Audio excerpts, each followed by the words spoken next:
조국이 불바다가 됐는데 이제 돌아갈 곳도 없지 않나요? 수백 명의 천재들 앞에서 중국 기자가 던진 무례한 질문에 현장이 아수라장이 됐습니다. 부모님의 생사조차 알 수 없는 지옥 같은 상황. 16살이란 천재 소녀는 떨리는 손으로 마이크를 쥐고 대답했습니다. 한국으로 가겠습니다. 순간 장내가 얼어붙었습니다. 1945년 폐허가 된 베를린에서 미국과 소련은 총이 아닌 명단을 들고 싸웠습니다. 다음 전쟁의 승패는 천재의 뇌가 결정한다는 걸 알고 있었기 때문입니다. 80년이 지난 지금 그 싸움이 다시 시작됐습니다. 그런데 이번에 미국의 상대는 러시아가 아니었습니다. 보스턴 새벽 2시 나사 국장실에 전화기가 울렸습니다. 잡아야 합니다. 그 애가 한국행 비행기에 탔습니다. 대체 무슨 일이 벌어진 걸까요? 그날 오후 2시 15분, 제 인생의 궤도가 완벽하게 산산조각 나는 데는 대형 스크린에 뜬 단 한 줄의 빨간색 뉴스 속보면 충분했습니다. 저는 테헤란에서 온 16살 나시린입니다. 사건이 벌어진 곳은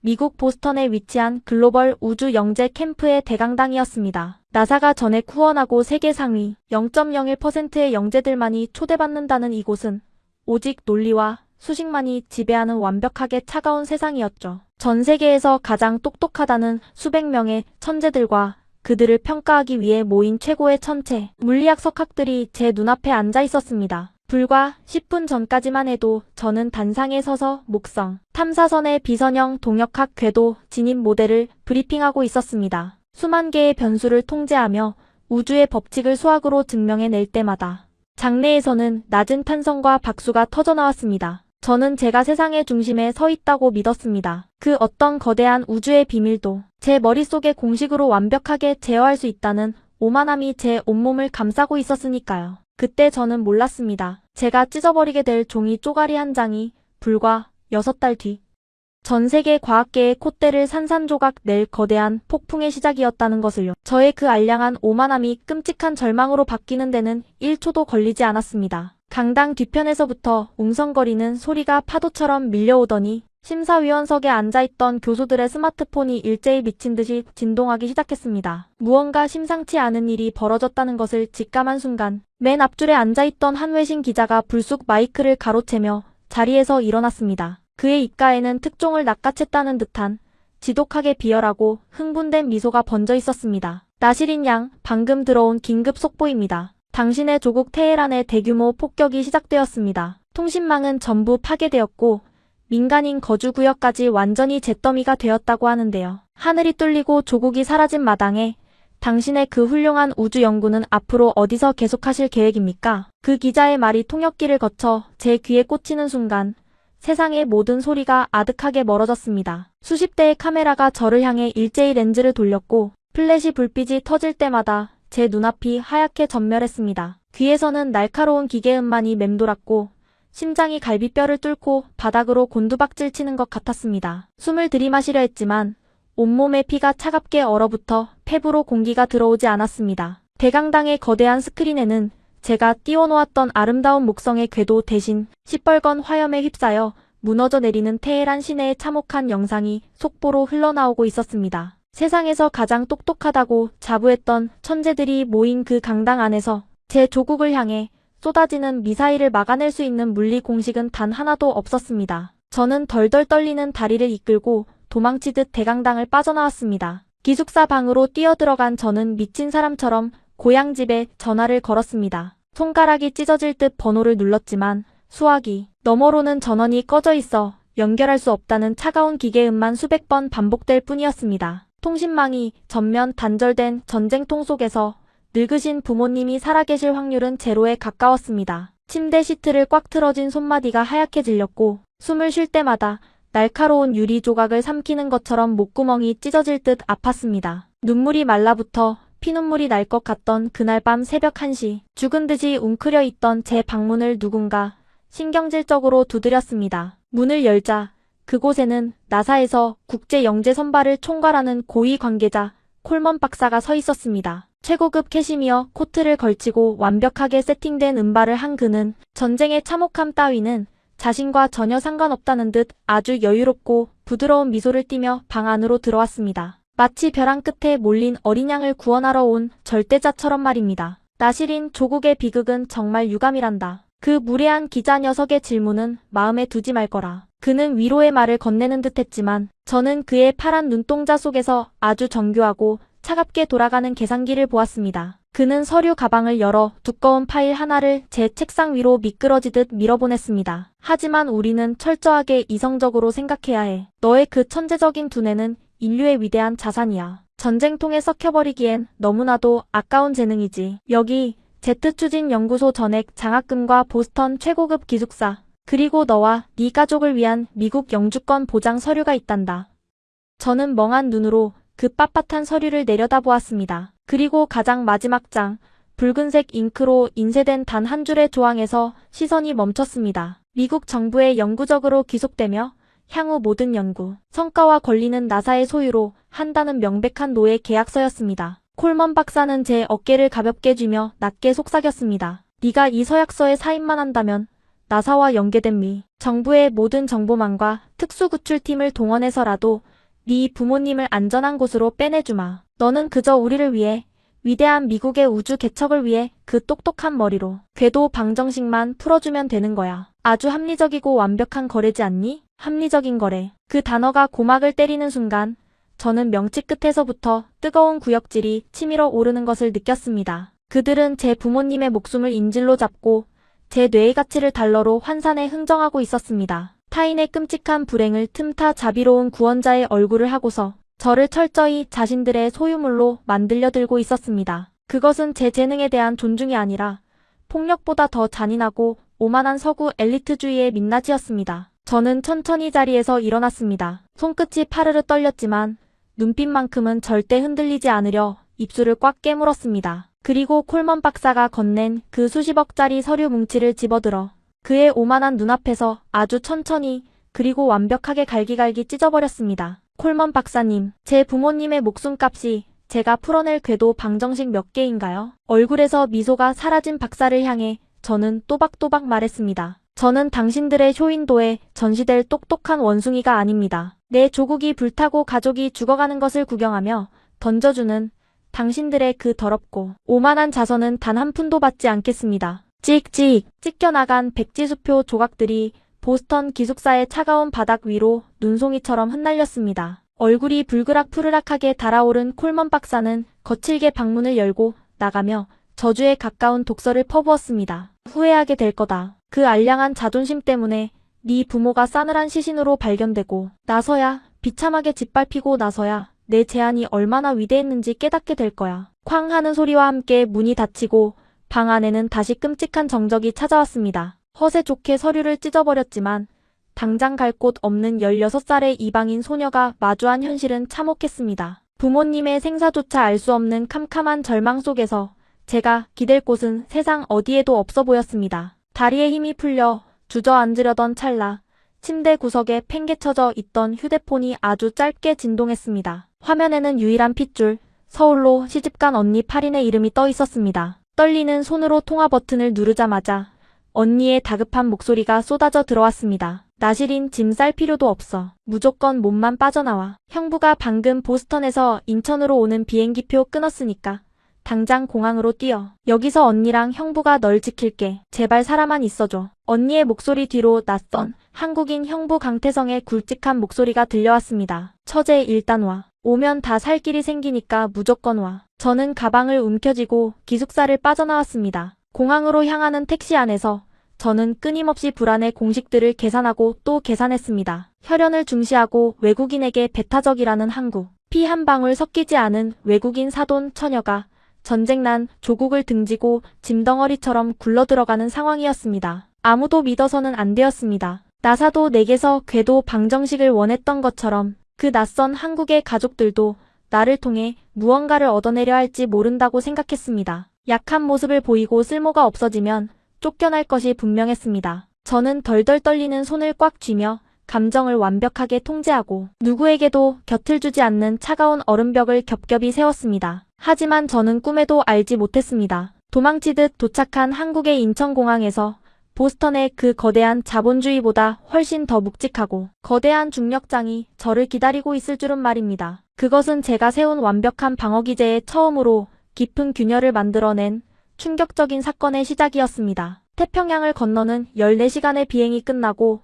마침내 인천국제공항에 도착했습니다. 입국장 게이트에 반투명한 자동문이 스르륵 열리고 낯선 한국의 차가운 공기가 피부로 왈칵 밀려들어오는 순간 저는 마치 적진 한가운데 떨어진 병사처럼 잔뜩 날을 세운 채 주위를 두리번거렸습니다. 서구의 엘리트 사회에서 제가 뼈저리게 배운 세상의 진리는 언제나 완벽한 기브앤테이크, 즉 철저한 조건부 거래였습니다. 나사의 고위급 인사조차 제 머릿속에 든 천체, 물리학 지식의 가치를 달러로 환산해 부모님의 목숨과 교환하려 들지 않았습니까?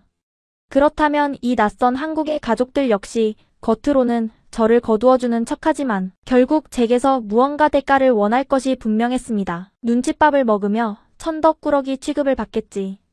쫓겨나지 않으려면 내 천재성을 증명하고 내가 쓸모있는 인간이라는 걸 그들에게 끊임없이 어필해야만 해. 수많은 인파 속에서 저 멀리 언니 8인과 덩치가 산만한 낯선 한국인 남자, 그리고 나이가 지긋한 한국인 할머니 한 분이 저를 향해 허겁지겁 뛰어오고 있었습니다. 언니의 남편인 강태성 형부와 언니의 시어머니인 최명숙 여사님이 분명했습니다. 저는 숨을 크게 들이마시고 짐짓 도도하고 당당한 표정을 지으려 애썼습니다. 저들이 저를 위아래로 훑어보며 얼마나 성가신 불청객인지 계산하는 눈빛을 보낼 거라 단단히 각오하고 있었으니까요. 제 스펙을 묻는다면 제가 나사에서 어떤 평가를 받았고 앞으로 어떻게 이 집안에 도움이 될 수 있는지 완벽한 영어로 프레젠테이션을 할 준비까지 마친 상태였습니다. 하지만 제 앞에 도착한 최명숙 여사님은 제 예상과 완전히 다르게 행동하셨습니다. 제 IQ가 몇인지, 보스턴 캠프에서 어떤 성적을 거두었는지, 심지어 제 부모님의 안위조차 묻지 않으셨습니다. 대신 거칠고 마디가 굵은 두 손으로 잔뜩 얼어붙어 있던 제 두 뺨을 덥석 감싸주셨습니다. 그리고는 붉게 충혈된 눈시울로 저를 꽉 끌어안으며 통역기조차 필요 없는 아주 투박하고도 강렬한 한마디를 내뱉으셨습니다. 세상의 어떤 복잡한 궤도 방정식으로도 절대 해석할 수 없는 저의 완벽한 방어 기제에 깊은 균열을 만들어낸 그 충격적인 첫마디는 바로 이것이었습니다. 아이고 내 새끼. 그 어린 것이 비행기 타고 오느라 얼마나 무서웠어. 먼 길 오느라 고생했다. 밥은 먹었어? 배고프지? 제 양보를 감싸 쥔 최 여사님의 입에서 나온 첫마디.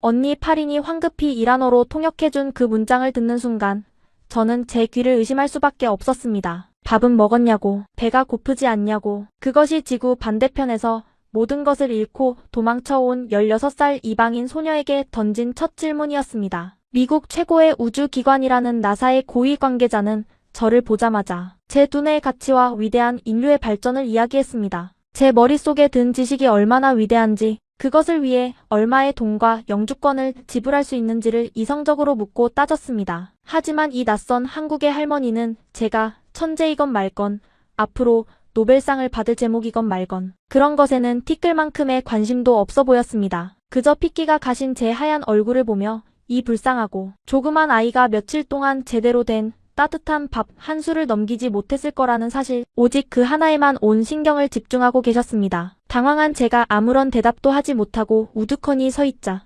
옆에 있던 강태성 형부가 제 커다란 이민 가방 2개를 번쩍 들어 올리며 사람 좋은 미소를 지어 보였습니다. 처제, 이제 아무 걱정 마. 여긴 한국이야. 하늘에서 총알 날아올 일도 없고 자다가 폭탄 떨어질 일도 없어. 형부가 다 지켜줄 테니까 일단 짐 풀고 집으로 가자. 어머니가 어제부터 처제 온다고 장을 얼마나 무식하게 보셨는지 몰라. 공항을 빠져나와 형부의 낡은 SUV 차량을 타고 서울로 향하는 내내 저는 창밖으로 스쳐 지나가는 화려한 한강의 야경을 멍하니 바라보았습니다. 강줄기를 따라 끝없이 펼쳐진 수백만 개의 불빛들은 보스턴의 야경보다 훨씬 더 거대하고 눈부셨습니다. 하지만 제 머릿속에서는 여전히 의심의 끈을 놓지 못하고 있었습니다. 이 친절함의 진짜 대가는 과연 무엇일까? 이 사람들도 결국 나중에는 나에게 무언가를 요구하지 않을까? 서구의 엘리트 사회에서 평생을 살아온 저에게 조건 없는 환대란 존재하지 않는 판타지일 뿐이었습니다. 차는 서울 외곽의 어느 평범하고 오래된 아파트 단지로 들어섰습니다. 나사에서 저에게 약속했던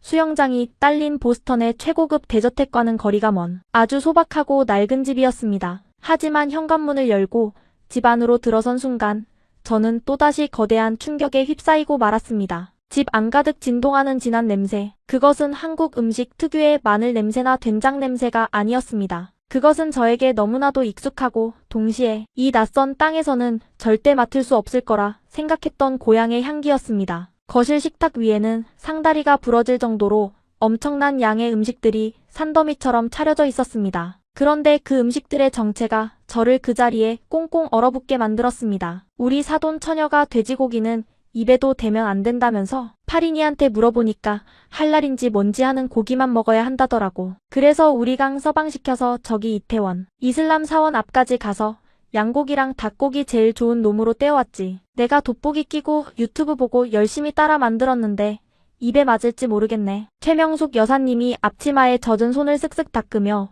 쑥스러운 듯 웃으셨습니다. 식탁 정중앙에는 이란의 전통 스튜인 고르메 사브지가 커다란 한국식 뚝배기에 담겨 보글보글 끓고 있었고 그 주변으로는 양고기 케밥과 샤프란을 흉내내어 노랗게 물들인 볶음밥이 가득 쌓여 있었습니다. 핏줄 하나 섞이지 않은 이방인 소녀, 그것도 종교마저 다른 사돈. 처녀를 위해 이 연세 지긋한 한국인 할머니가 무거운 돋보기를 끼고 유튜브 영상을 더듬더듬 찾아가며 꼬박 이틀 밤을 새워 낯선 페르시아 요리를 만들어내신 겁니다. 자리에 앉은 저는 덜덜 떨리는 손으로 숟가락을 들어 고르메 사브지를 한 입 떠 넣었습니다. 완벽한 고향 테헤란의 맛은 아니었습니다. 특유의 허브향 사이로 묘하게 한국의 고추장이 약간 섞인 듯 칼칼하고 매콤한 끝맛이 혀끝을 강렬하게 맴돌았습니다. 완전히 어설프고 기상천외한 퓨전 요리였습니다. 그런데 그 투박하고 매콤한 국물이 식도를 타고 텅 빈 위장으로 뚝 떨어지는 순간 아주 낯선 뜨거움이 온몸의 혈관을 타고 쫙 퍼져나갔습니다. 맛이 이상해? 아이고, 내가 한국 고추장을 한 숟갈 넣었더니 매운가 보네. 입에 안 맞으면 억지로 안 먹어도 돼. 최 여사님이 당황하시며 시원한 물잔을 내미셨지만 저는 고개를 세차게 가로저었습니다. 그리고는 숟가락을 쥔 채 그대로 식탁 위로 고개를 푹 숙이고 말았습니다. 눈에서 굵은 눈물방울이 뚝뚝 떨어져 노란 볶음밥 위로 번져갔습니다. 소리내어 울지 않으려 아랫입술을 피가 나도록 꽉 깨물었지만 한 번 터져버린 울음은 도무지 멈출 기미가 보이지 않았습니다. 나사의 차가운 회의실에서도 소식을 처음 들었던 기숙사 방에서도 독하게 참고 버텼던 눈물이었습니다. 완벽한 천재로 보이기 위해, 상처받지 않는 기계로 보이기 위해 겹겹이 쌓아 올렸던 차갑고 거대한 얼음벽에 고추장이 섞인 이 정체불명의 따뜻한 스튜 국물이 처음으로 깊고 거대한 균열을 만들어내고 있었습니다. 미국은 저를 위대한 과학자로 대접하며 수십억 원과 영주권을 내밀었지만 한국은 저를 며칠 굶은 불쌍한 막내딸로 대접하며 뜨거운 밥을 내밀었습니다. 내 조국이 불타 없어졌다는 거대한 사실보다 내가 당장 배가 고프고 춥다는 아주 작은 사실에 더 가슴 아파하는 사람들. 저는 태어나서 처음으로 완벽한 안전함이라는 감정을 느꼈습니다. 이곳이라면, 이 낯선 사람들의 곁이라면 내가 굳이 천재가 아니더라도 우주의 비밀을 풀어내는 쓸모를 증명하지 않더라도 절대 쫓겨나지 않겠구나. 제가 어깨를 들썩이며 짐승처럼 오열하자 최 여사님은 제 등짝을 투박하지만 세상에서 가장 따뜻한 손길로 퍽퍽 두드려 주셨습니다. 울지 마라. 밥 넘어갈 땐 우는 거 아니야. 사람이 속이 든든해야 슬픔도 이겨내고 버티는 거다. 부모님 소식은 우리gang 서방이 백방으로 알아보고 있으니까 넌 아무 걱정 말고 밥이나 푹푹 떠먹어. 저녁 식사가 끝난 후 강태성 형부는 제 옷소매를 잡아 끌며 옥상으로 올라가자고 했습니다. 차가운 겨울바람이 부는 아파트 옥상에는 낡고 흠집이 난 싸구려 천체 망원경 하나가 덩그러니 놓여 있었습니다. 형부는 멋쩍게 머리를 극적이더니 제게 망원경에 렌즈를 내밀었습니다. 처제 우주 공부한다고 했지? 중고시장에서 하나 주워왔어. 나사에 있는 수백억짜리 망원경보다는 구리겠지만 하늘이 다 똑같은 하늘이지. 보스턴 하늘 다르고 한국 하늘 다르겠어? 폭탄 떨어지는 무서운 하늘 말고 여기서 진짜 예쁜 별을 봐라. 저는 망원경에 조심스럽게 눈을 가져다 댔습니다. 싸구려 렌즈 너머로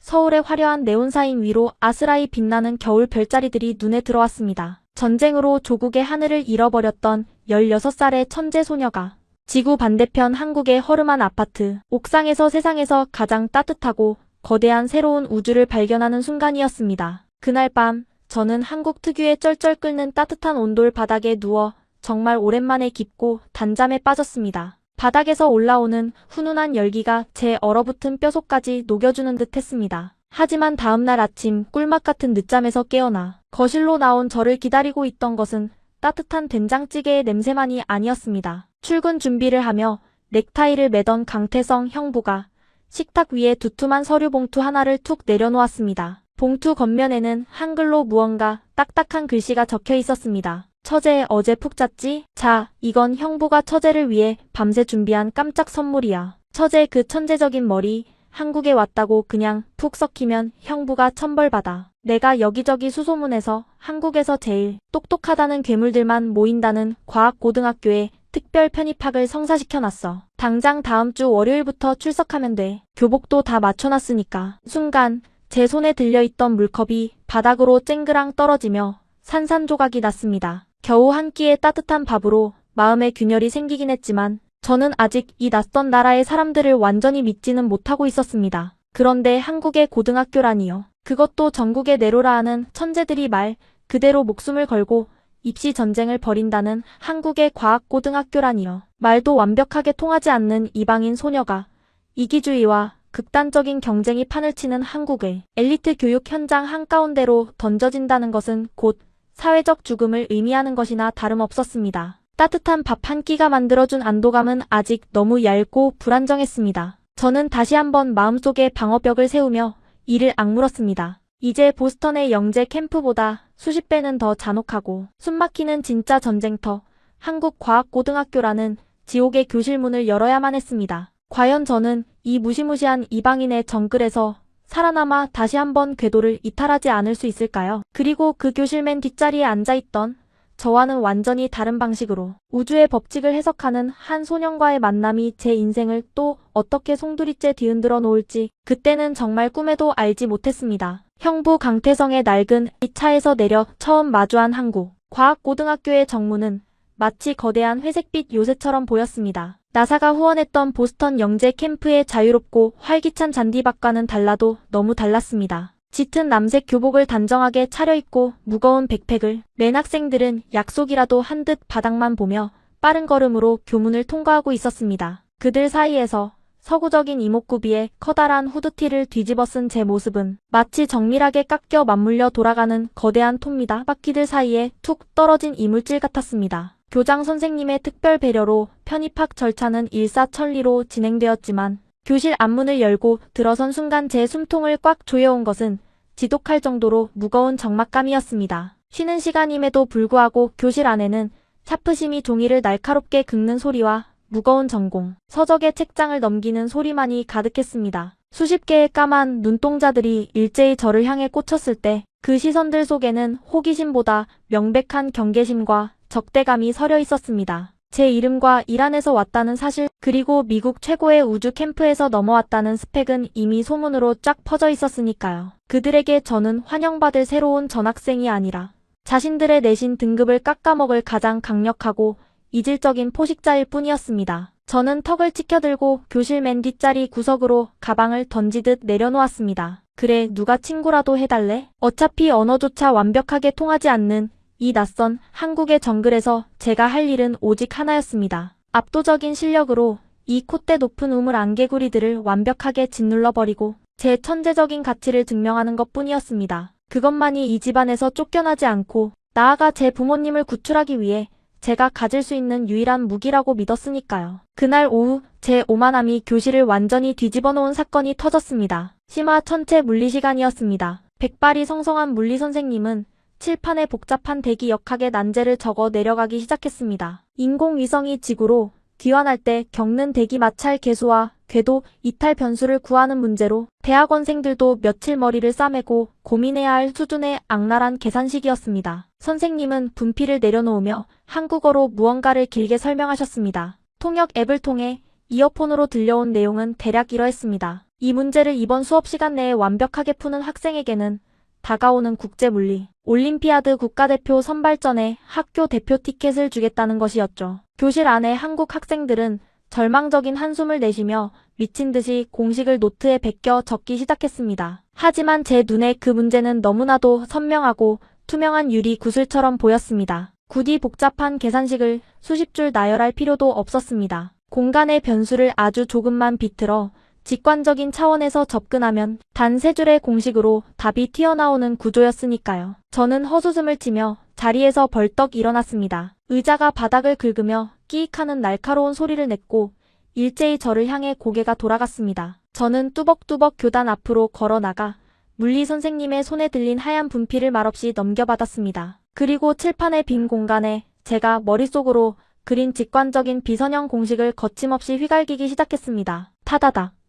고요한 교실의 하얀 분필이 초록색 칠판을 때리는 경쾌한 마찰음만이 울려 퍼졌습니다. 기호와 시그마, 그리고 미지수들이 춤을 추듯 얽히고 설키며 단 1분 만에 완벽한 해답으로 도출되었습니다. 분필을 탁 내려놓고 돌아서는 순간 교실은 문자 그대로 진공 상태가 되었습니다. 학생들의 입은 떡 벌어져 있었고 물리 선생님은 안경을 치켜 올리며 칠판의 공식과 저를 번갈아 바라보며 경악을 금치 못했습니다. 저는 선생님을 향해 어깨를 한번 으스해 보이고는 다시 제자리로 돌아와 엎드렸습니다. 제가 천재라는 사실을 입증하기엔 너무 시시한 문제라고 생각했습니다. 하지만 그 사건은 저를 교실에서 더욱 완벽하게 고립시키는 끔찍한 기폭제가 되었습니다. 학생들은 저를 외계인 보듯 피하기 시작했습니다. 점심시간이 되면 저는 매점에서 사온 차가운 샌드위치를 들고 인적이 드문 도서관 구석 열람실에 처박혔습니다. 한국 학생들은 밥을 먹을 때도 무리를 지어 다니며 끊임없이 예상 문제를 묻고 답했습니다. 그들의 교과서는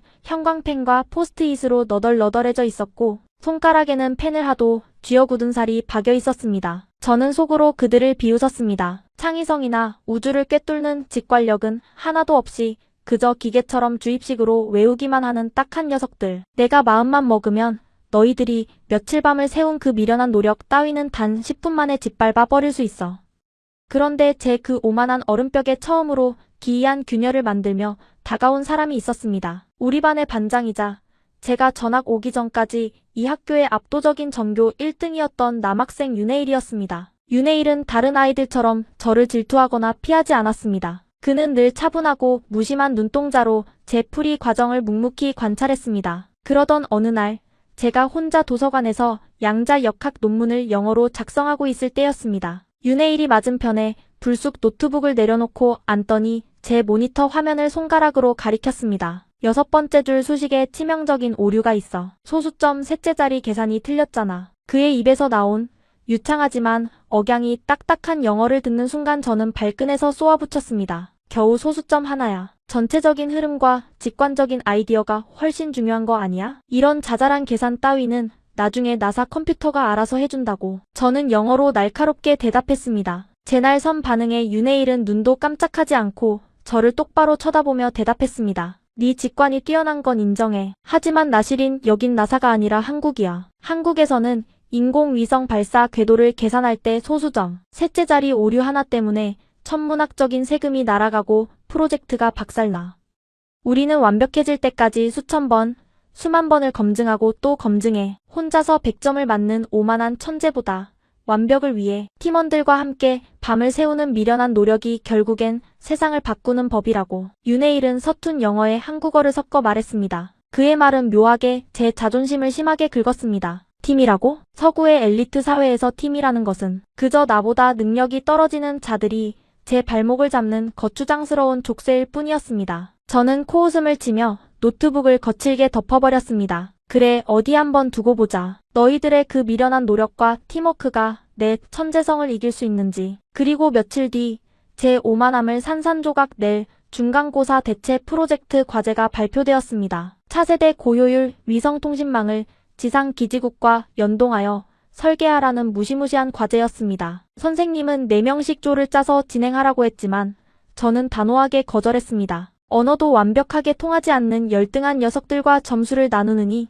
차라리 혼자서 완벽한 모델을 만들어 이 학교의 모든 콧대를 꺾어버리겠다고 다짐했습니다. 저는 꼬박 일주일을 밤낮 없이 도서관에 틀어박혔습니다. 나사 캠프에서 다루었던 최신 논문들을 인용하고 저만의 독창적인 물리 공식을 대입하여 완벽에 가까운 통신망 설계도를 그려 나갔습니다. 하지만 제출을 단 하루 앞둔 날 밤, 저는 머리카락을 쥐어뜯으며 끔찍한 절망에 빠지고 말았습니다. 이론적으로는 완벽했습니다. 하지만 이 설계도를 실제 한국이라는 특수한 지형에 대입하는 순간 제가 세운 모든 공식이 엉망진창으로 꼬여버리기 시작한 겁니다. 한국 특유의 사계절 기후, 변화에 따른 극단적인 대기습도 편차, 전 국토의 70%가 산으로 이루어진 복잡한 지형의 전파방해 개수, 그리고 인구 밀도가 비정상적으로 높은 도심의 지하 통신망 교란 데이터가 저에게는 전혀 없었습니다. 서구의 넓은 평원지대와 캘리포니아의 맑은 날씨를 기준으로 세운 제 완벽한 궤도 공식은 이 좁고 산이 많으며 사계절이 뚜렷한 역동적인 한국 땅에서는 도무지 작동하지 않는 반쪽짜리 쓰레기였습니다. 이제 와서 한국어로 된 그 방대한 기상청 데이터와 지형 자료를 혼자서 수집하고 번역하여 대입하는 것은 물리적으로 절대 불가능했습니다. 눈앞이 새카맣게 변했습니다. 처음으로 나의 직관이 거대한 현실의 벽에 부딪혔다는 사실에, 그리고 국가대표 선발전 티켓을 놓치면 부모님을 구할 권력을 영영 잃어버릴지도 모른다는 공포에 숨이 턱 막혀왔습니다. 아무도 없는 도서관 열람실에서 혼자 헐떡이며 눈물을 훔치고 있을 때 묵직한 발소리가 들려왔습니다. 전교 1등 윤혜일이었습니다. 그는 제가 며칠째 밥도 굶어가며 혼자 끙끙대고 있는 꼴을 다 지켜보고 있었을 겁니다. 이제 나를 비웃고 조롱하겠지. 혼자 잘난 척하더니 꼴 좋다고 손가락질하겠지. 저는 방어적으로 잔뜩 몸을 움츠렸습니다. 하지만 윤혜일은 아무 말 없이 다가와 제 책상 위로 백과사전만큼 두꺼운 검은색 바인더 하나를 쿵 하고 내려놓았습니다. 바인더의 겉면은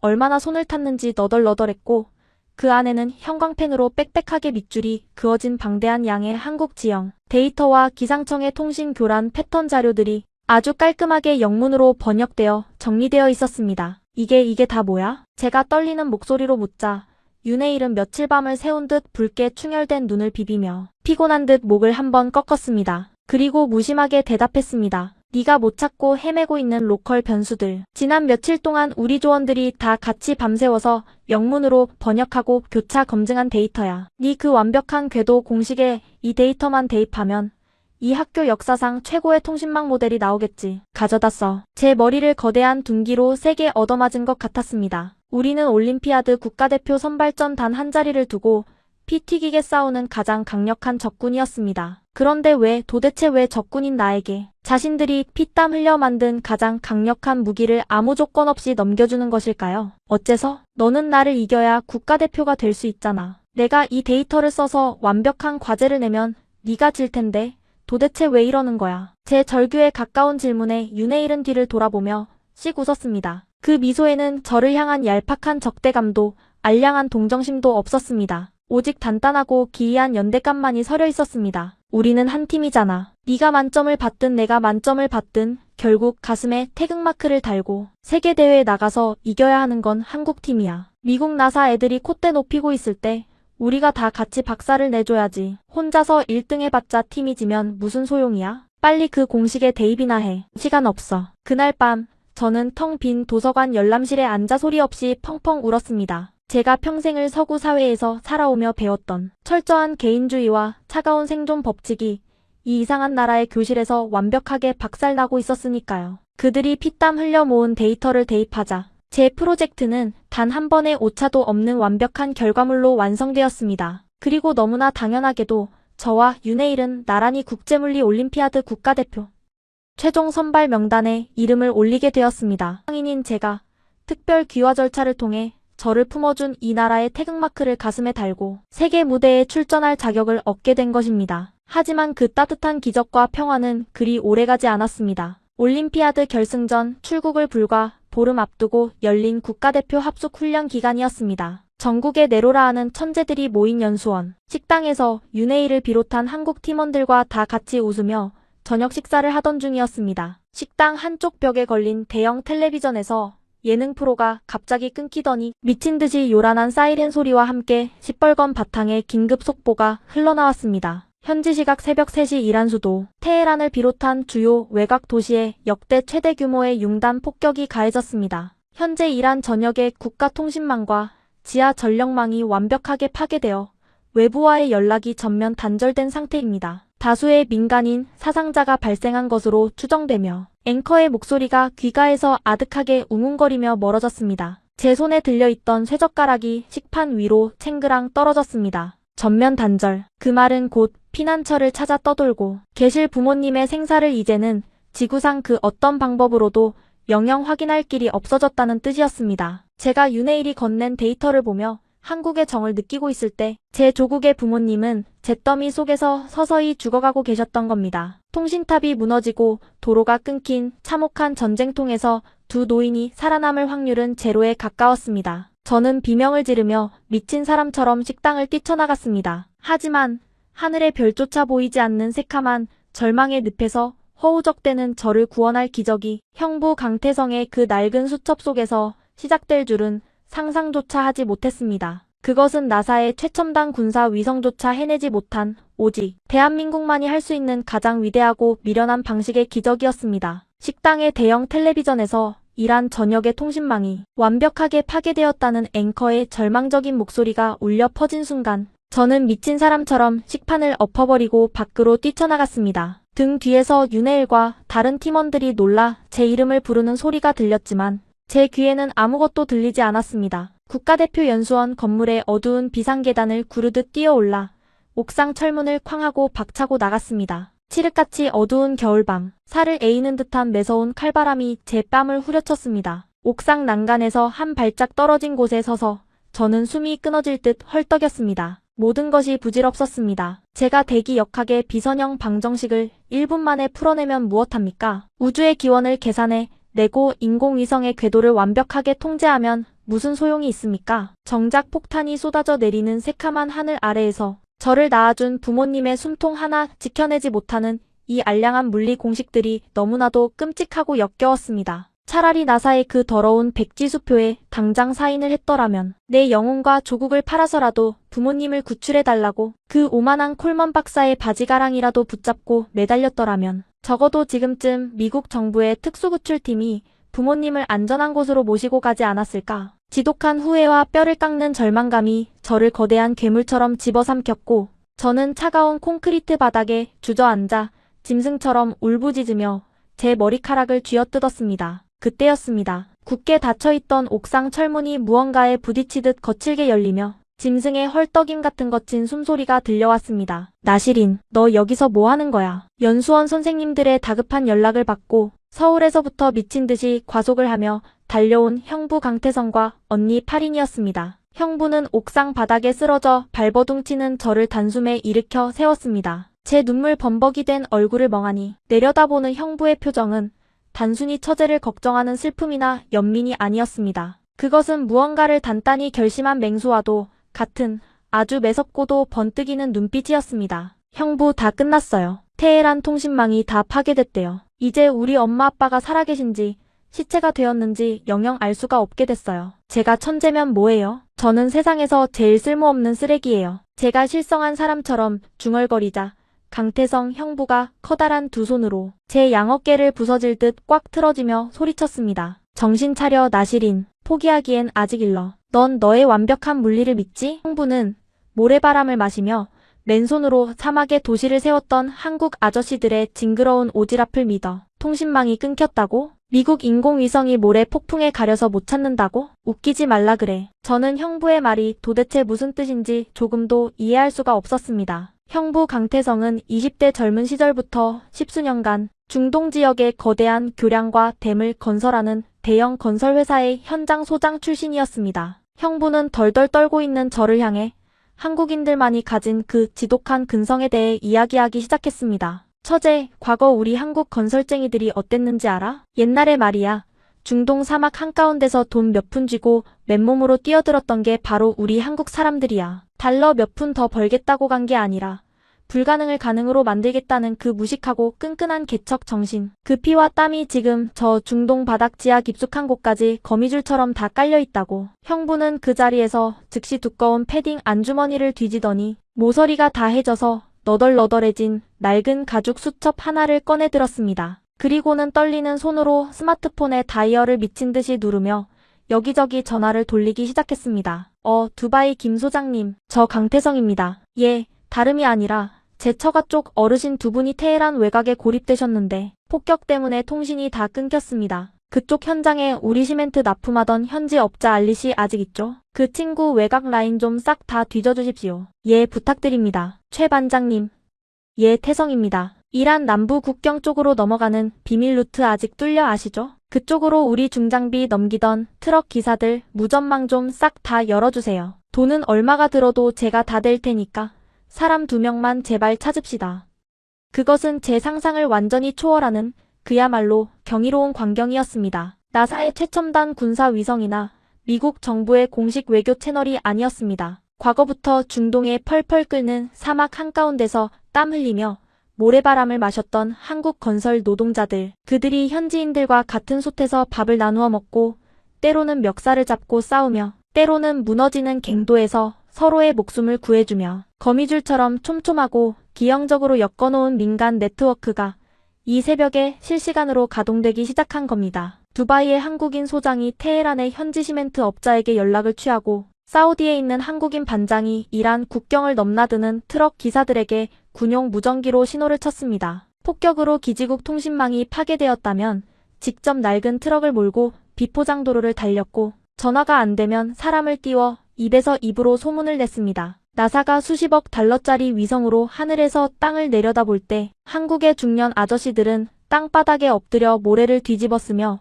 개미떼처럼 사람을 찾고 있었습니다. 밤새도록 형부의 전화기에는 불이 났습니다. 연수원 1층 휴게실에 언니 8인과 헐레벌떡 택시를 타고 달려오신 최명숙 여사님까지 합류하여 우리는 모두 숨을 죽인 채 형부의 입술만 바라보았습니다. 최 여사님은 어디서 가져오셨는지 낡은 염주를 돌리며 끊임없이 불경을 외고 계셨습니다. 이란의 알라신이든 한국의 부처님이든 그 누구라도 좋으니 제발 이 불쌍한 이방인 아이의 부모를 살려달라고 간절히 눈물로 기도하시면서요. 그리고 새벽 3시 20분 정막이 흐르던 휴게실 안을 찢어버릴 듯 형부의 스마트폰이 날카롭게 울렸습니다. 화면에는 발신자 번호 표시 제한이라는 글자가 떠 있었습니다. 일반 전화가 아니라 추적을 피하는 위성 전화였습니다. 통화 버튼을 누른 형부의 안면 근육이 미세하게 떨리더니 이내 그의 굵은 두 눈에서 왈칵하고 뜨거운 눈물이 쏟아져 내렸습니다. 어르신, 장인어른, 저 태성입니다. 8인이 남편이요. 아유, 살아계셨군요. 감사합니다. 정말 감사합니다. 형부가 짐승처럼 오열하며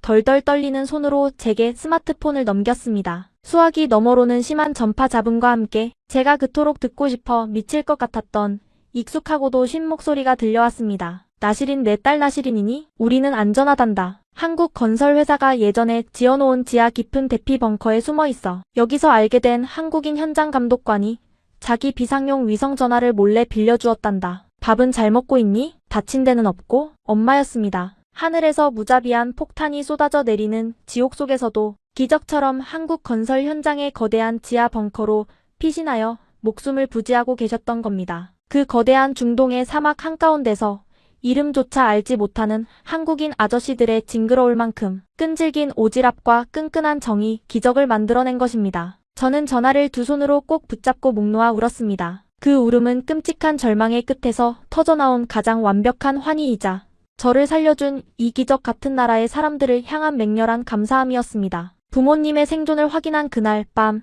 제 마음속 깊은 곳에 남아있던 마지막 의심의 얼음.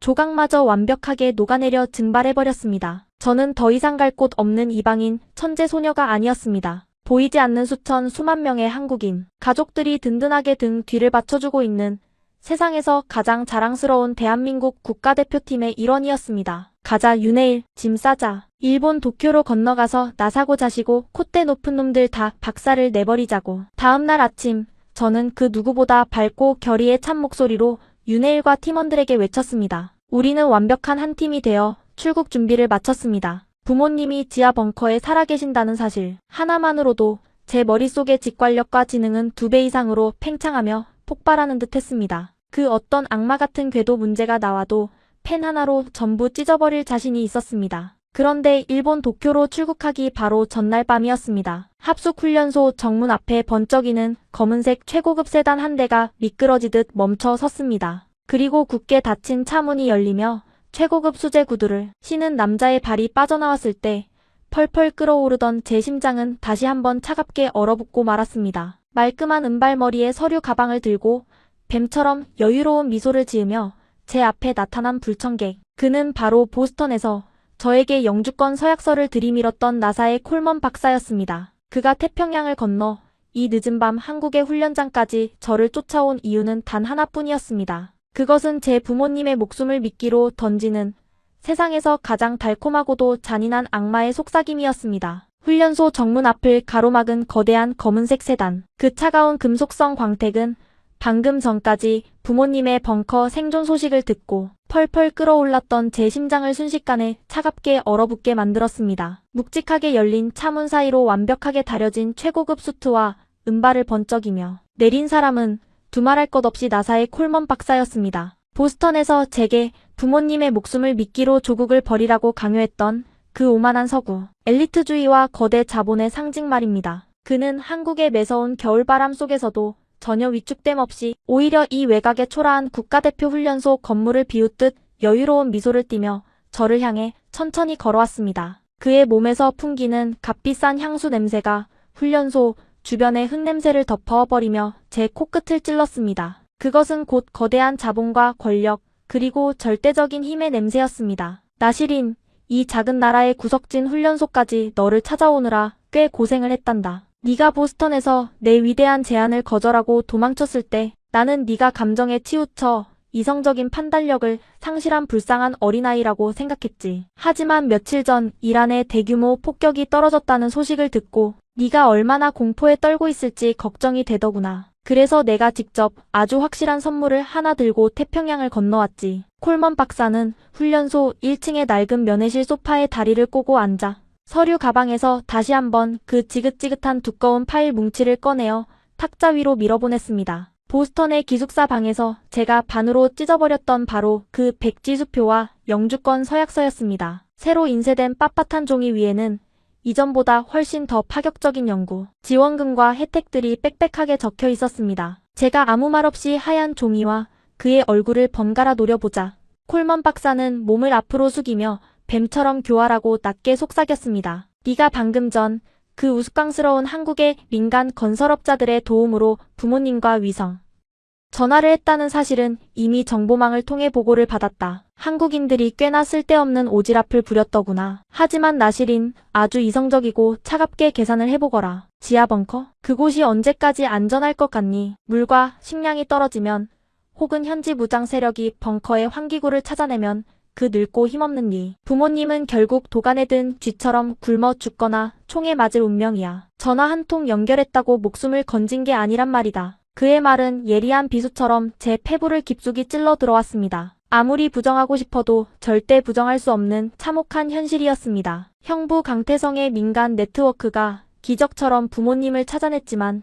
사방에 폭탄이 터지는 전쟁의 한가운데서 무기 하나 없는 민간인의 힘만으로 두 노인을 국경 밖으로 빼내는 것은 불가능에 가까운 일이었습니다. 콜먼 박사는 제 눈동자가 미세하게 흔들리는 것을 정확히 포착하고는 결정적인 일격을 가했습니다. 지금 당장 이 서류에 사인을 하고 나와 함께 밖에서 대기 중인 차에 타렴. 인천공항에는 보스턴으로 직행할 나사의 전용기가 시동을 켜놓고 널 기다리고 있어. 네가 비행기에 오르는 즉시 미 정부 산하 최정예 특수구출팀이니 부모님이 숨어있는 벙커에 좌표로 출동할 거다. 한국의 힘없는 민간인들은 절대 할 수 없는 오직 미국의 거대한 자본과 압도적인 군사력만이 해낼 수 있는 완벽한 구출 작전이지. 내일 아침이면 네 부모님은 안전한 보스턴의 최고급 병실에서 너를 안아보게 될 거야. 어때? 사인 한 번에 부모님의 완벽한 생존이 보장되는 거다. 숨이 턱 막혔습니다. 이것은 협박이 아니었습니다. 세상에서 가장 달콤하고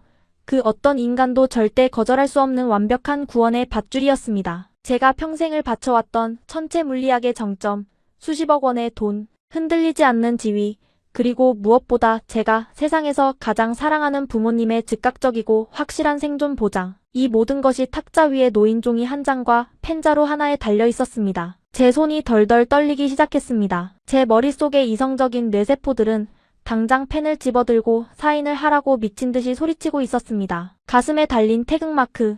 그게 도대체 무슨 소용이란 말입니까? 한국 국가대표로 출전해서 금메달을 딴들 부모님이 시체가 되어 돌아오신다면 제 천재성이 무슨 의미가 있습니까? 저는 떨리는 손을 천천히 뻗어 탁자 위에 펜을 쥐었습니다. 콜먼 박사의 입가에 완벽한 승리의 미소가 번지는 것이 보였습니다. 펜 끝이 하얀 종이 위에 닿으려던 바로 그 찰나였습니다. 드르륵. 면회실의 낡은 미닫이 문이 거칠게 열렸습니다. 처제 짐은 다 쌌어? 내일 아침 일찍 공항 가야 하니까 빨리 올라가서 눈 좀 붙여. 양손에 김이 모락모락 나는 따뜻한 캔 커피를 잔뜩 든 형부 강태성과 제 국가대표 트레이닝복 상의를 팔에 걸친 윤혜일이었습니다. 두 사람은 면회실 안에 거만하게 앉아있는 콜먼 박사를 보고 잠시 당황하는 듯 했지만 탁자 위에 놓인 영문 계약서와 제 손에 들린 펜을 보고는 단숨에 상황을 파악한 듯 했습니다. 평소 사람 좋게 웃던 형부의 굵은 턱선이 무섭게 굳어지는 것이 보였습니다. 콜먼 박사는 불쾌하다는 듯 미간을 찌푸리며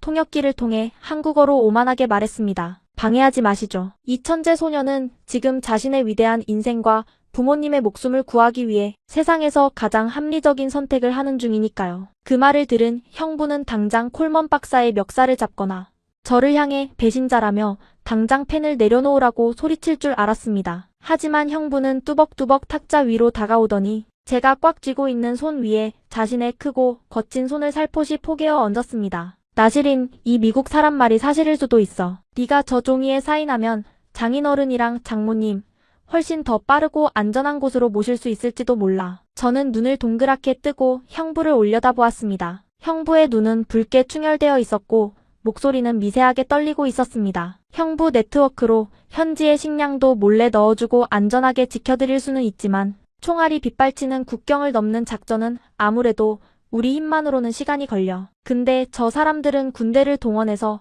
더 빠르게 두 분을 빼낼 수 있잖아. 나시린, 네가 어떤 선택을 하든 형부는, 아니 우리 한국 식구들은 다 이해해. 우리 한국 사람들은 자기 가족을 살리기 위해서라면 펄펄 끓는 지옥불에도 맨몸으로 뛰어드는 사람들이니까. 네가 살기 위해서 우리를 버리고 저 미국 차에 올라탄다고 해도 절대 너를 원망하지 않아. 그러니까 오직 네 가족만 생각해. 형부나 태극마크 같은 건 다 버려도 돼. 형부의 그 묵직하고도 슬픈 그러나 진심이 가득 담긴 목소리가 제 고막을 때리는 순간 저는 거대한 망치로 머리를 세게 얻어맞은 듯한 충격에 휩싸였습니다. 이 사람들은 도대체 왜 이러는 걸까요? 자신들의 조국을 대표할 가장 강력한 무기를 눈앞에서 뺏기는 마당에 저 거만하고 재수없는 서구의 자본가에게 굴복하는 한이 있더라도 오직 저의 안위와 제 부모님의 목숨만을 진심으로 걱정해주고 있었습니다. 나사는 저를 도구로 썼지만 한국은 저를 완벽한 가족으로 대하고 있었습니다. 저는 천천히 고개를 돌려 윤혜일을 보았습니다. 윤혜일은 아무 말 없이 제가 평소에 매일 입고 다니던 짙은 남색과 보라색이 섞인 한국 트레이닝복을 제 어깨 위에 툭 걸쳐주었습니다. 그리고는 따뜻한 캔 커피 하나를 제 차가운 손에 쥐어주며 아주 덤덤하게 한마디를 던졌습니다. 나시린, 네가 여기서 미국으로 도망가면 다신 내 눈앞에 띄지 마. 근데 남아서 나랑 같이 도쿄로 가면 내가 가진 모든 데이터랑 내 시간 전부 다 바쳐서라도 네가 시상대 제일 높은 곳에 서게 만들어줄게. 선택은 네가 해, 천재소녀. 손에 쥐어진 캔 커피의 뜨거운 열기가 꽁꽁 얼어붙어 있던 제 심장 속으로 미친 듯이 파고들어 오기 시작했습니다. 이 뜨거움, 공항에 도착한 첫날 최명숙 여사님이 제 입에 넣어주셨던 그 매콤하고 뜨거운 고르메 사브지의 맛이 떠올랐습니다. 며칠 밤을 새워 번역한 데이터를 제 책상에 무심하게 툭 던져놓고 가던 윤혜일의 피곤한 뒷모습이 떠올랐습니다. 그리고 방금 전 통신이 끊긴 이란 사막 한가운데서 기적처럼 부모님을 찾아내 연결해준 그 수많은 한국 아저씨들의 투박한 목소리들이 귀가에 소용돌이쳤습니다. 이것이었습니다. 제가 나사의 수십억 원짜리 백지수표를 버리고 이 낯선 땅으로 도망쳐 온 이유. 돈으로 환산할 수 없는 어떤 정교한 천체 역학 공식으로도 절대 증명할 수 없는 맹목적이고 미련한 사랑. 그 끈끈한 정이라는 이름의 무기가 저를 완벽하게 결박하고 있었습니다. 저는 숨을 깊게 들이마시고 콜먼 박사의 얼굴을 똑바로 쳐다보았습니다. 그의 파란 눈동자 속에는 여전히 저를 얼마짜리 상품으로 매길지 계산기가 돌아가고 있었습니다. 저는 쥐고 있던 펜을 탁자 위로 툭 던졌습니다. 나시린, 지금 무슨 짓을 하는 거니? 설마 그 알량한 감상에 젖어 부모님의 목숨을 포기하겠다는 거냐? 콜먼 박사가 당황하며 소리쳤습니다. 저는 어깨에 걸쳐져 있던 한국 국가대표 트레이닝복 상의의 양팔을 제대로 꿰어 입었습니다. 왼쪽 가슴에 선명하게 박힌 태극마크가 유난히 무겁고도 미칠 듯이 뜨겁게 느껴졌습니다. 저는 트레이닝복의 지퍼를 턱 밑까지 끝까지 올려 입으며 아주 또박또박하고 단호하게 대답했습니다. 박사님, 미국 정부의 특수구출 작전은 필요 없습니다. 제 부모님은 지금 세상에서 가장 끈질기고 집요한 한국 건설쟁이 아저씨들이 완벽하게 지키고 계시거든요. 그리고 저는 제 뇌를 달러로 계산하는 나라의 용병으로 뛰지 않을 겁니다. 저는 오늘 밤 따뜻한 밥을 먹었는지를 걱정해 준 이 사람들의 나라, 대한민국을 위해 뛸 겁니다. 그러니 이 쓰레기 같은 종이 쪼가리는 2번 다시 제 눈앞에 들이밀지 마시죠. 저는 탁자 위에 놓인 그 완벽하고 달콤한 계약서를 양손으로 움켜쥐고는 콜먼 박사의 눈앞에서 아주 처참하게 2번, 3번 갈기갈기 찢어버렸습니다. 찢겨나간 백지수표 조각들이 겨울바람이 스며드는 면회실 바닥으로 또다시 눈송이처럼 흩날렸습니다. 콜먼 박사의 얼굴이 분노로 일그러졌지만 저는 더 이상 그가 티끌만큼도 두렵지 않았습니다. 제 양옆에는 산처럼 거대하고 든든한 한국의 형부와 세상에서 가장 강력한 아군이 된 전교 1등 윤해일이 버티고 서 있었으니까요. 후회하게 될 거다. 아주 비참하게 짓밟히고 나서야 내 말이 옳았다는 걸 뼈저리게 깨닫게 될 거야. 독서를 퍼부으며 콜먼 박사가 면회실을 빠져나갔습니다. 그의 검은 세단이 거친 굉음을 내며 멀어지는 것을 보며 저는 폐부 깊숙이 숨을 들이마셨습니다. 두려움은 완전히 사라지고 그 자리에 뜨거운 전의가 활활 타오르고 있었습니다. 남은 것은 오직 하나, 도쿄의 결승전 무대에서 이 숭고한 결단이 결코 틀리지 않았음을 증명하는 것뿐이었습니다. 하지만 일본 한가운데서 저희를 기다리고 있는 마지막 관문이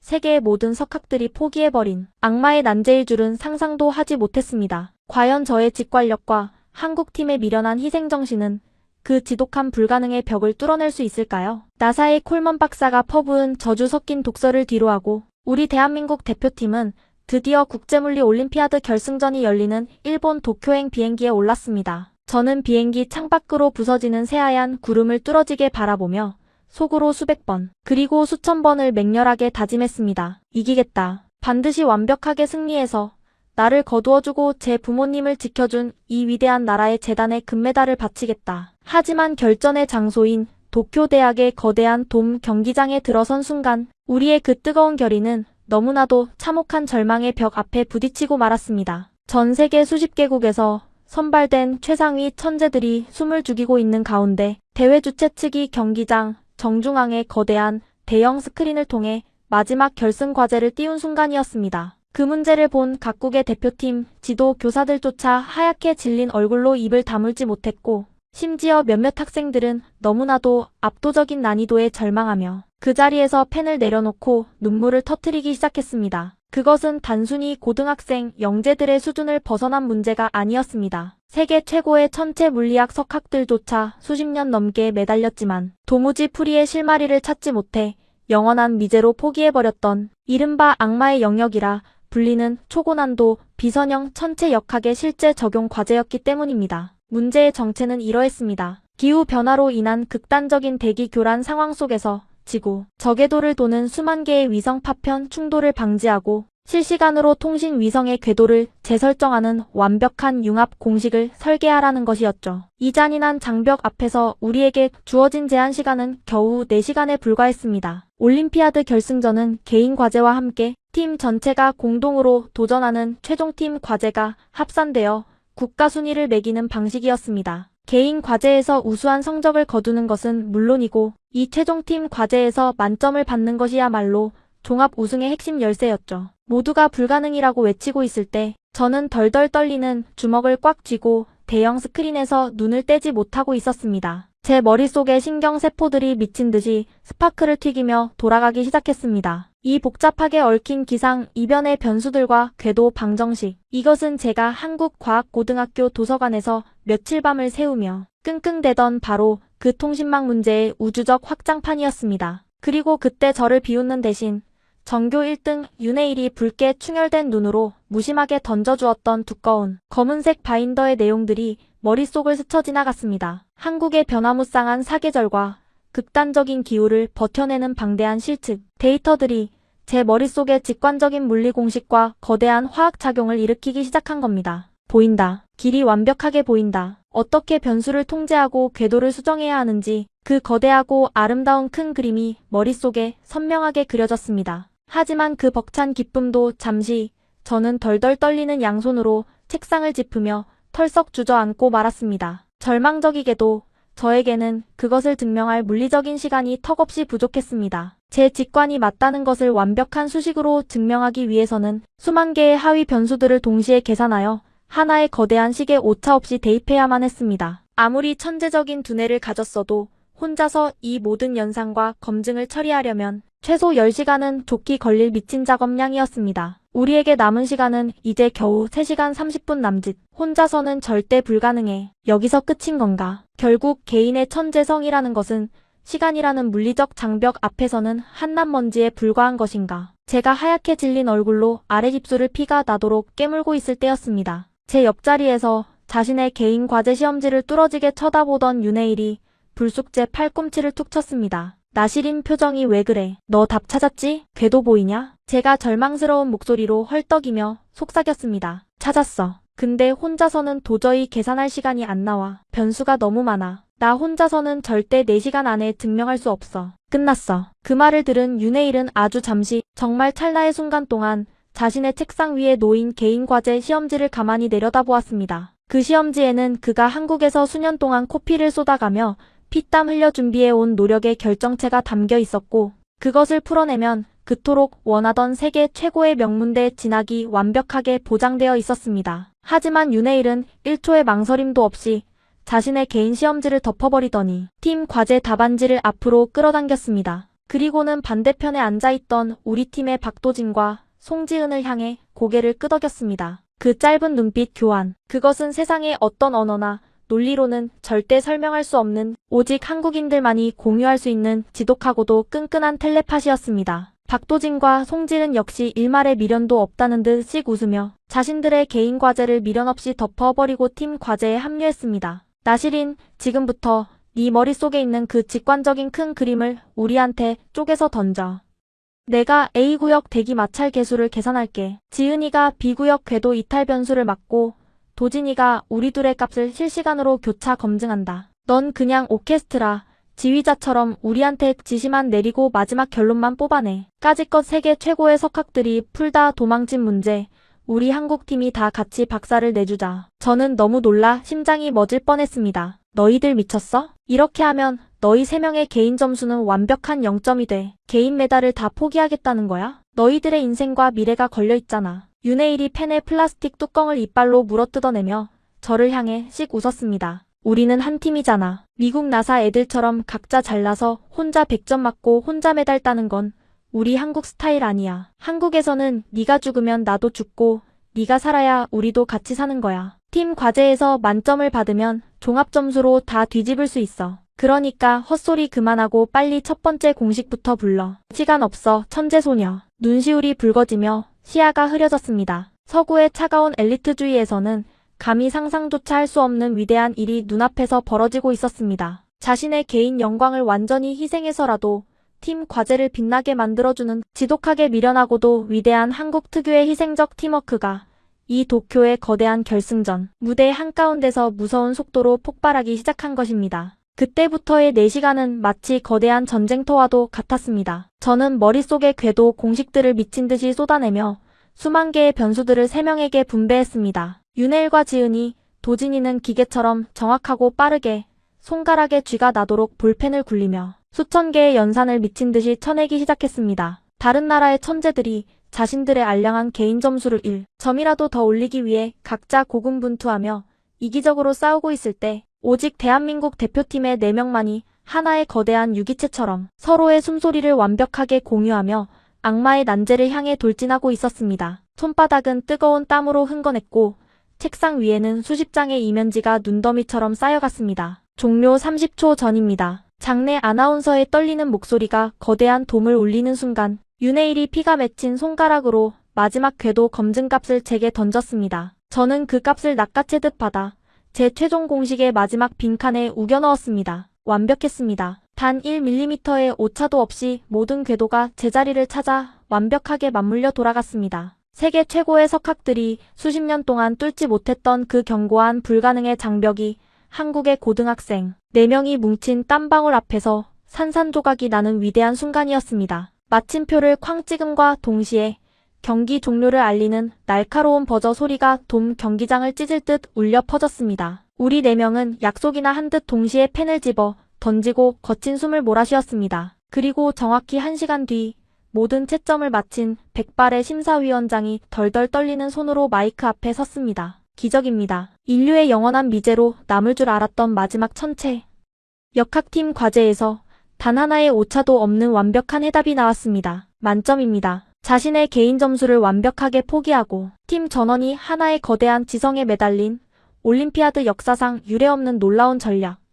이 팀 과제 만점으로 종합 점수를 역전한 올해 국제물리 올림피아드의 압도적인 종합 우승 국가는 대한민국입니다. 장내가 발칵 뒤집혔습니다. 각국의 천재들과 지도 교수들이 일제히 자리에서 일어나 경악 섞인 기립박수와 환호를 보냈습니다. 윤혜일과 지은이, 도진이는 서로의 목마를 태우고 끌어안으며 어린아이처럼 엉엉 울고 있었습니다. 저는 그들의 땀냄새 나는 보라색 트레이닝복 품에 파고들어 안기며 세상에서 가장 행복하고 뜨거운 눈물을 쏟아냈습니다. 저 혼자만의 알량한 힘이 아니었습니다. 이것은 철저하게 미련할 정도로 저를 믿어준 우리 대한민국의 끈끈한 정과 숭고한 희생이 만들어낸 눈부신 기적이었습니다. 시상식이 끝나고 거대한 태극기를 몸에 두른 채 경기장 밖으로 나오자 전 세계에서 몰려든 수백 명의 외신 기자들이 진을 치고 우리를 겹겹이 둘러쌌습니다. 카메라 플래시가 눈을 뜰 수 없을 정도로 터지는 가운데 보스턴 영재 캠프에서 제게 끔찍한 모욕을 주었던 바로 그 서구권 매체의 기자가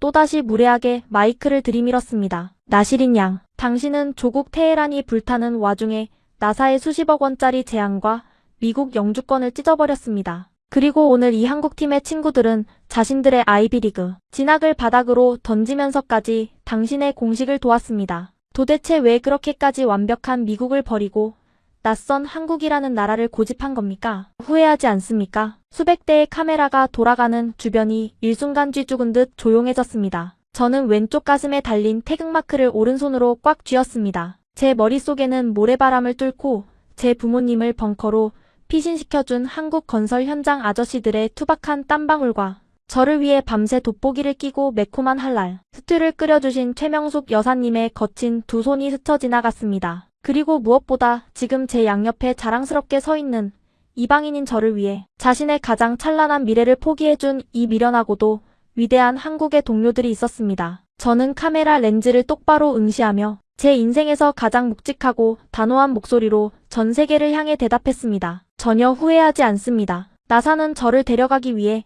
제 머릿속에 든 뇌의 가치를 달러로 계산했습니다. 하지만 한국은 낯선 공항에 도착한 저를 안아주며 오늘 하루 따뜻한 밥을 먹었는지를 가장 먼저 걱정해 주었습니다. 서구의 엘리트 사회에서 저는 철저하게 혼자 고립된 차가운 천재였지만 대한민국이라는 나라에서 저는 어떤 시련이 와도 절대 무너지지 않는 완벽한 우리가 되었습니다. 제 뇌는 개인이 가질 수 있지만 제 심장을 펄펄 뛰게 하는 것은 오직 이 대한민국의 따뜻한 정뿐입니다. 저는 자랑스러운 대한민국 국가대표팀의 나시린입니다. 저는 완벽한 영어로 아주 당당하게 선언했습니다. 라고 말했습니다. 제 대답이 통역기를 타고 현장에 흘러나가는 순간 그 무례했던 기자의 입이 서서히 다물어졌고 주변을 둘러싼 수백 명의 서구 기자들은 무언가에 거대하게 얻어맞은 듯 아무런 질문도 하지 못한 채 멍하니 저를 바라보고 있었습니다. 그것은 거대한 자본과 이기적인 개인주의가 한국인들의 뜨거운 밥 한 끼와 맹목적인 희생 앞에 완벽하게 무릎을 꿇는 벅차고도 역사적인 순간이었습니다. 여러분, 지금까지 한 천재 소녀의 인생을 완벽하게 바꾼 사투를 함께 하셨습니다. 어떠셨습니까? 수백억 달러에 달하는 나사의 거대한 예산, 과거부터 중동 펄펄 끓는 사막에 깔린 수만 킬로미터의 한국 민간 네트워크, 그리고 세계 최고의 천재들이 스스로 내던진 백지 시험지 3장이 만들어낸 인류의 기적.